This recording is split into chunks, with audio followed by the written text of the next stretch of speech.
At 10 News Weather Authority from the JES Weather Center.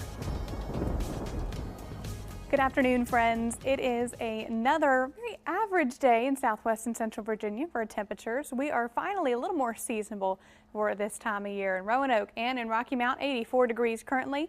South Boston, 85. Lexington, 87. Hot Springs right now at 74 and 81 in Hillsville. Not only are the temperatures very average, but our dew points unfortunately right back where they should be. We are talking upper 70s, rather upper 60s, lower 70s. So it does feel muggier than we have experienced for the past few days. We have a cold front that's on its way through the area, and this weekend, once it passes through, we will see some slight relief from the mugginess, but nevertheless, moisture is still in our forecast over the next couple of days, including today. Because our dew points are so high, any storm that develops will tap into that moisture in the atmosphere. We do have a flash flood risk for far south reaching portions of the New River Valley, reaching on into Southside, and for the Lynchburg zone, just that marginal risk. So the 1 out of a 4 on that rating scale. So stay weather aware with any of these pop-ups throughout the next couple of hours.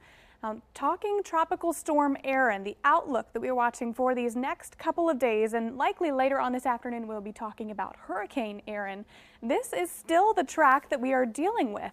We do have a maximum wind speed of 75 miles an hour, and this eventually will move further on into just north of the Bahamas, and we'll see it moving further on into the Atlantic.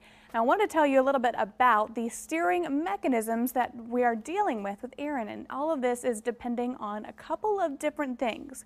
You may have heard over the past few days, especially when there is a lot of talk of Erin, something called the Bermuda High, and this is just the name because of its location, but this Bermuda High right here, sandwiched between not only the Bermuda High, but also another center of high pressure that is dominating us here in the lower 48. So we are in between these two centers of high pressure. Now, as Erin does start turning a little bit further north, it will move along where the weakness is along the boundary of that center of high pressure.